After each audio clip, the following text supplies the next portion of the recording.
Okay, hello everybody. Thank you for coming and thank you for remaining through this beautiful afternoon. I'm going to read from my most recent book, which is a memoir in poetry.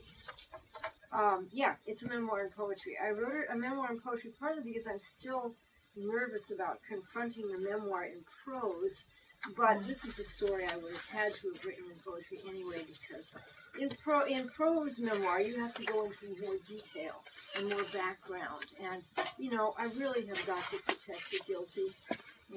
So anyway, I'm going to read, I think I have time for two here. This one is called Credo in Blue, New Orleans. And it has an epigraph. Darling, I understand this is the year of the dog, so please be careful. It's also June, and hurricane season starts on June 1st. First day of the hurricane season, love, our year of precarious living. So please watch your step. Don't swallow that bayou stoop down or prowl like your own best fool through Creole colonial archways around Jackson Square. Your scared bravado's up for grabs. Don't let anyone catch you drowning your troubles on the levee where the self-congratulators gather like dust off brewhouse barrels at the Jack's plants for some stud bucket's hoplite mimicry, where it's all about gimmickry of Jim Crack and Fanny Whack, backslap, bluster, and manic calm, dissolving metaphors of market share. What matters here are midnight's special effects, that ever-loving light that shines in barrel-bottom darkness. Who can shake its bars? Someday we'll fumble with doomsday's diamond clasp.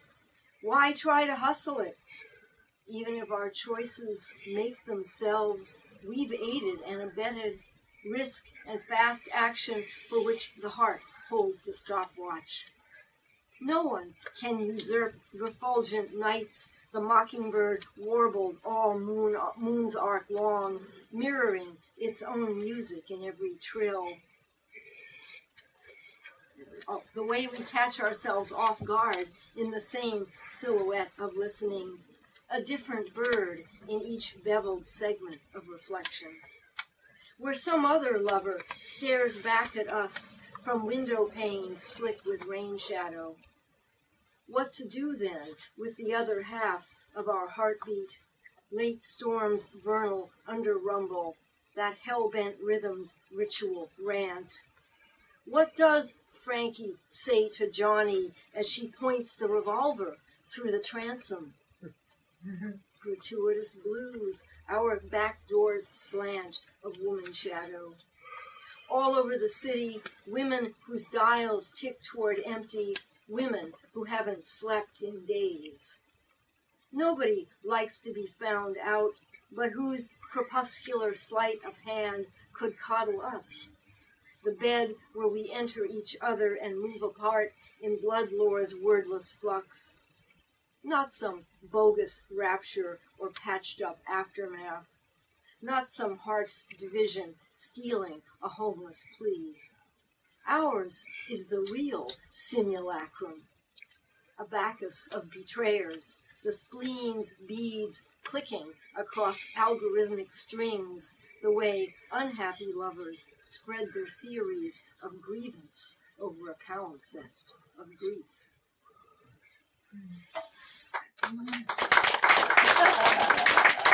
It was a rant that just came out, but it was in response to a whole series of things.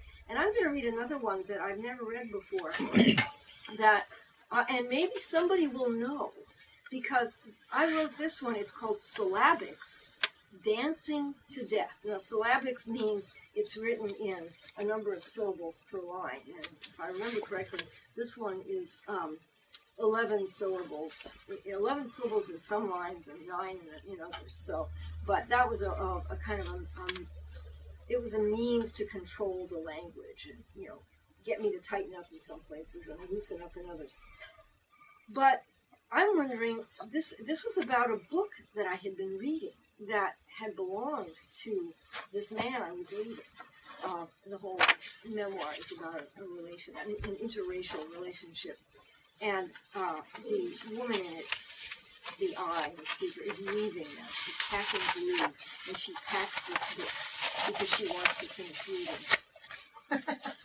But I have no memory of the title of the book or the author, but I have this incredible memory of what it was about. So maybe somebody knows. And it's from several decades ago. Syllabics, Dancing to Death. Who was that woman who danced to her death in Mexico? That's what her memoir's jacket paragraphs claimed. The second-hand hardcover you handed to me. See what I'm reading?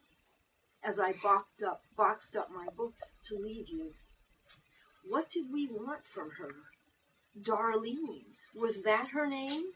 Her panicked face glancing backward from the author photo. Silver clips in her blonde frizz didn't hide her gaping ear hole. Blue cloud of smoke from the hand-rolled cigarette she pinched between nail-bitten fingers, stinging both our eyes.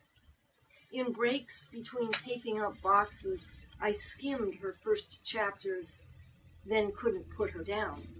The book turned a woman I hoped never to become, slamming herself against peeling plaster walls of some cantina in Jalisco, reeling with tequila and fever that had eaten into her inner ear since her first boyfriend had beaten her, left her for dead at the border. El oído carcomido in the mortally mellifluous tongue of her Oaxacan gigolo, who pimped her on the plaza to pay for smack, speed, and her working girl's boudoir above the bar. Why did you want me to read her?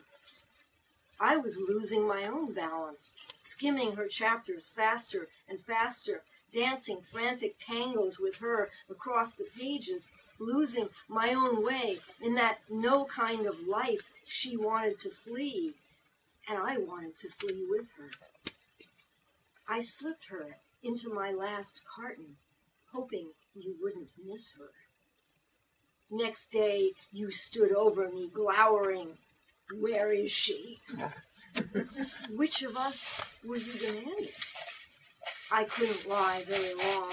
I slid open my last packed box and pulled her out from her nest beneath files. Years of your love letters. I never read her final chapters. Another life I couldn't borrow. I handed her over. Your big hands took her in. Where is she now? The last woman about whom we would argue. Thank you.